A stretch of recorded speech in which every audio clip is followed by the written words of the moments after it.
সম্প্রতি বাংলাদেশ ভারত যুদ্ধ পরিস্থিতি তৈরি হয়েছে পাকিস্তান ভিত্তিক সশস্ত্র গোষ্ঠী লস্কর ই তয়বার প্রতিষ্ঠাতা হাফিজ সাইদের একটি সাম্প্রতিক বক্তব্যকে ঘিরে।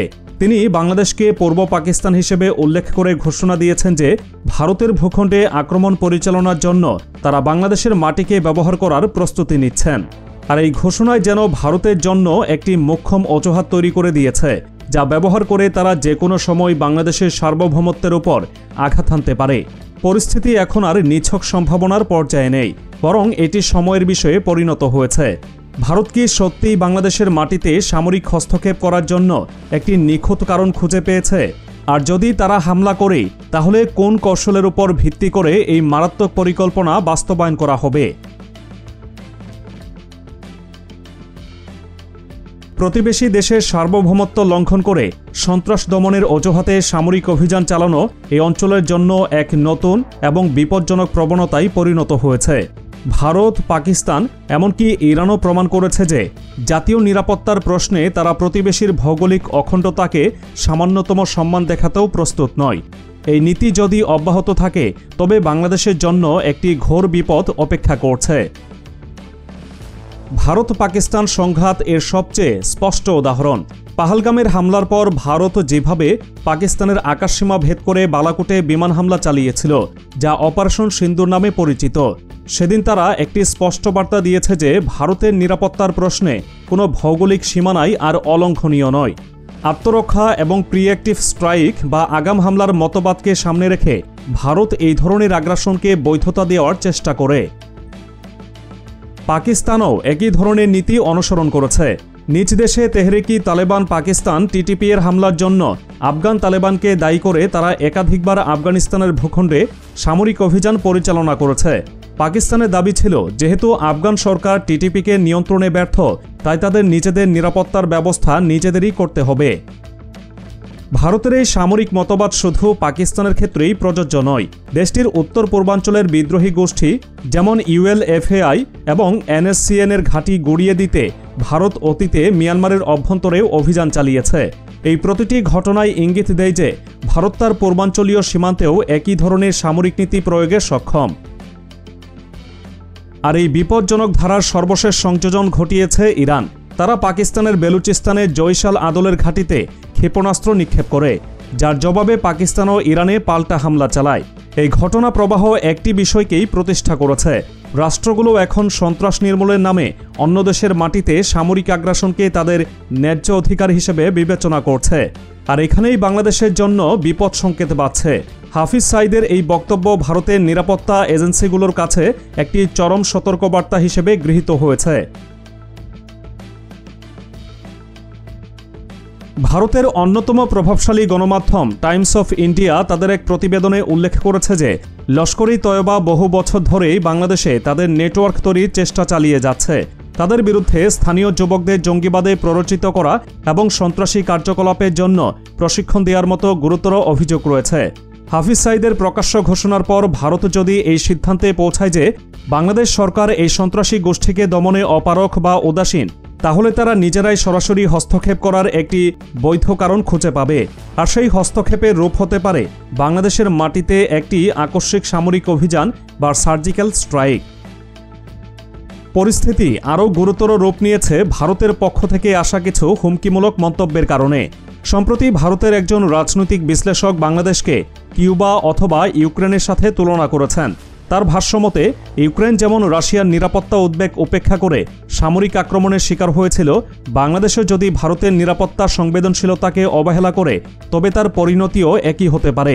যখন একটি দেশের নীতি নির্ধারক মহল থেকে এই ধরনের মনোভাব প্রকাশ পায়, তখন সেটিকে উপেক্ষা করার কোনো অবকাশ থাকে না।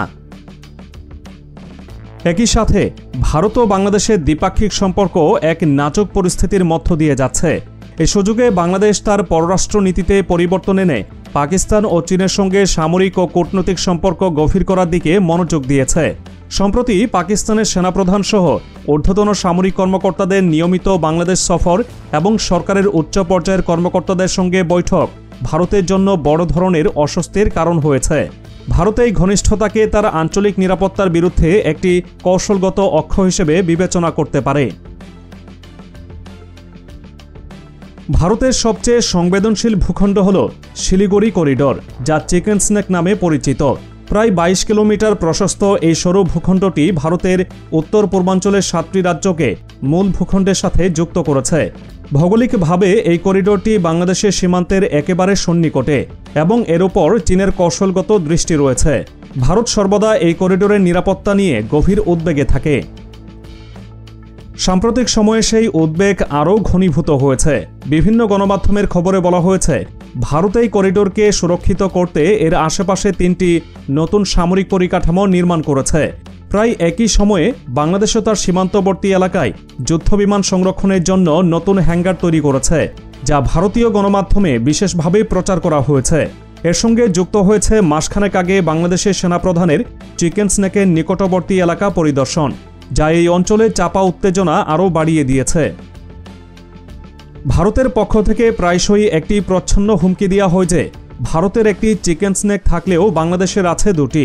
একটি হলো ফেনী নদী এলাকা, যা চট্টগ্রামকে বিচ্ছিন্ন করতে পারে, এবং অন্যটি হলো জয়পুরহাট গাইবান্ধা, যা রংপুর বিভাগকে বিচ্ছিন্ন করতে পারে।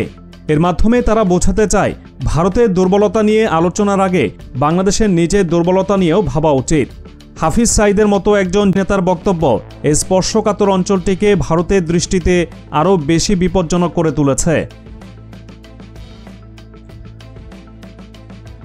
উদ্বেগের কারণ এখানেই সীমাবদ্ধ নয়। কয়েক মাস আগে ভারতীয় গণমাধ্যমে একটি চাঞ্চল্যকর প্রতিবেদন প্রকাশিত হয়, যেখানে দাবি করা হয় যে কক্সবাজারের রোহিঙ্গা ক্যাম্পে পাকিস্তান ভিত্তিক কিছু গোষ্ঠী রোহিঙ্গাদের সামরিক প্রশিক্ষণ দিচ্ছে। এর মূল লক্ষ্য হিসেবে ভারতের উত্তর পূর্বাঞ্চল বা 7 সিস্টার্সে অস্থিতিশীলতা সৃষ্টির কথা বলা হয়েছে। ভারত বাংলাদেশ সীমান্ত বিশ্বের অন্যতম দীর্ঘ এবং জটিল একটি সীমান্ত, যার বিশাল একটি অংশ প্রায় অরক্ষিত। এই দুর্বলতার সুযোগ নিয়ে অনুপ্রবেশকারী এবং সন্ত্রাসীদের পক্ষে লুকিয়ে থাকা বা এক দেশ থেকে অন্য দেশে যাতায়াত করা তুলনামূলকভাবে সহজ। রোহিঙ্গা ক্যাম্প সংক্রান্ত খবর এবং লস্করি তয়বার হুমকির মধ্যে ভারত যদি কোনো ধরনের সম্পৃক্ততা খুঁজে পায়, তবে তারা তাদের নিরাপত্তা নিয়ে আরও বেশি শঙ্কিত হয়ে উঠবে।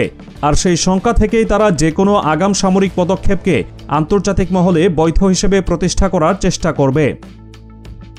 সময়ের সাথে সাথে ভারতের সঙ্গে বাংলাদেশের সম্পর্কের অবনতি ঘটছে। কিছুদিন আগেই ভারতের একজন নেতা মন্তব্য করেছেন যে 1971 সালে বাংলাদেশকে ভারতের সাথে যুক্ত না করাটা ছিল একটি বড় ভুল এবং এখন সেই ভুলের প্রায়শ্চিত্ত করা যেতে পারে। এই ধরনের বক্তব্য বাংলাদেশকে ভারতের সঙ্গে একীভূত করার এক স্পর্ধিত আকাঙ্ক্ষার প্রকাশ। যখন প্রতিবেশী দেশের রাজনৈতিক নেতাদের কাছ থেকে এমন মন্তব্য আসে, তখন সীমান্তের ওপারের উদ্দেশ্য নিয়ে সন্দিহান হওয়াই স্বাভাবিক। সার্বিকভাবে পরিস্থিতি এমন এক পর্যায়ে পৌঁছেছে যেখানে হাফিজ সাঈদের বক্তব্যকে আর একটি বিচ্ছিন্ন হুমকি হিসেবে দেখার সুযোগ নেই। এটি ভারতের জন্য বাংলাদেশের ভূখণ্ডে সম্ভাব্য সামরিক অভিযান পরিচালনার একটি নিখুঁত অজুহাত হিসেবে কাজ করতে পারে।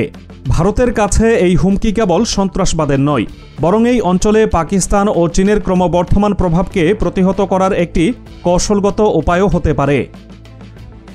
ভারত যদি মনে করে যে তার নিরাপত্তা সত্যিই হুমকির মুখে এবং বাংলাদেশ থেকে উদ্ভূত সংকট কূটনৈতিকভাবে সমাধানযোগ্য নয়, তাহলে তারা খুব দ্রুতই বাংলাদেশের অভ্যন্তরে সার্জিক্যাল স্ট্রাইক পরিচালনার সিদ্ধান্ত নিতে পারে। সামরিক প্রতিশোধের এই বিপজ্জনক খেলায় বাংলাদেশকে তার ভূখণ্ড কোনোভাবেই অন্য দেশের বিরুদ্ধে ব্যবহৃত হতে দেওয়া উচিত নয়। এখন বাংলাদেশের জন্য একমাত্র পথ হল কূটনৈতিকভাবে নিজেদের অবস্থান কঠোর করা এবং দেশের ভেতর থেকে যে কোনো ধরনের সন্ত্রাসবাদী কার্যকলাপকে সমূলে উৎপাটন করা। অন্যথায় এই ভূরাজনৈতিক দ্বন্দ্বে বাংলাদেশের নিজের সার্বভৌমত্বকে এক চরম ঝুঁকির মধ্যে ফেলে দিতে পারে।